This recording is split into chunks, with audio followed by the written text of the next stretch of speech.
There's a particular interpretation of today's gospel, John chapter 6, verses 1 through 15, that has been somewhat popular with preachers over the last, 10, 15 years maybe, and maybe you've heard it.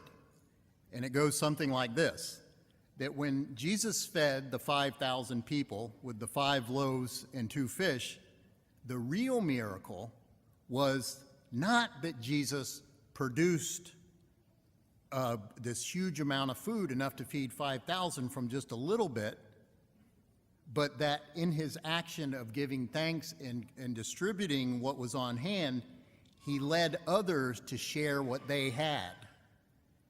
And behind this telling is the idea that, all or more of the people present had some food stashed away in their garments, and they were, kind of keeping it secret.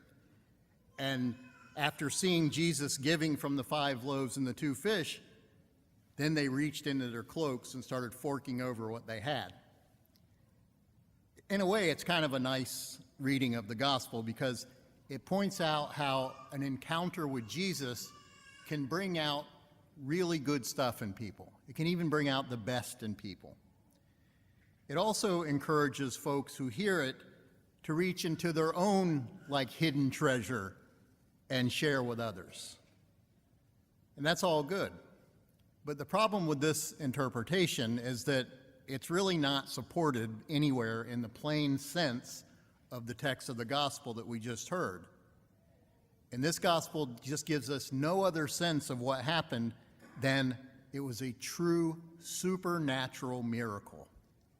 Jesus fed 5,000 people with 5 loaves and 2 fish.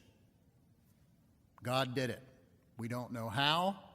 We know only that Jesus didn't use trickery or guilt to get other people to fork over their food. It was a miracle. This is not a parable or a story with a moral to it. It's the narrative of a miracle, straight up. Secondly, the passage is surrounded by other miracle stories. Before this is the miracle of Jesus healing the lame man at the pool at Bethsaida. And then following after this gospel, Jesus walks on the sea. And these are things that, that can't be explained by natural causes. Most importantly, the narrative of the loaves and fish ends with people seeing the sign. That's the important thing here. They see the sign that Jesus did, and they see the sign of divine action. And they say, this is truly the prophet, the one who is to come into the world. And as our gospel acclamation said, this is truly the prophet, and God has visited his people. That's what the sign is. So Jesus is this great prophet, and he's like Elijah and Elisha that we heard about in today's first reading, who both performed these miraculous feedings of people. So what this is telling us is that Jesus is the Messiah, the promised presence of God with us. And the people who witnessed these great signs saw this, and they realized that, God is with us. God has visited us. One of the signs of the coming of the Messiah is the outpouring of divine abundance. The Messiah brings healing and sight to the blind and new life to the dead. And more importantly, the Messiah brings feasting. God provides an abundance of food and a banquet for his people. And that's what we see in today's gospel. God takes this small amount of food that's already on hand. This young boy just has, 5 loaves and 2 fish. And out of that little bit, God creates a banquet for us, for all who are present. This is what God does. God feeds his children. And this is what we experience every time we come together for the Holy Mass. When we receive Holy Communion, we receive just that little disc of bread that really doesn't even look like bread, and a little sip of wine. But in this little bit, we share in a feast. We share in the abundance of God's grace that fills us as a feast of rich food. And it was true.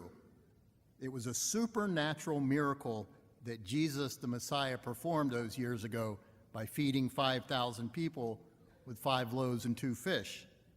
And it's also a true supernatural miracle that Jesus gives us a share in the fullness of his divinity and just a little taste of bread and a little sip of wine, which are nothing less than the body and blood of Christ, a true miracle. So God can do the same thing in our individual lives. If we hand over to God whatever we have, whatever physical, spiritual, emotional, financial, or relational gifts that we have, God can take just that little bit that we have and make of it an abundance. God is not limited by our lack, and God won't be exceeded in his abundance and his generosity. I might think or feel that, I don't have enough, but in God, I have plenty. I might think or feel that I'm limited in what I can ask or expect from God.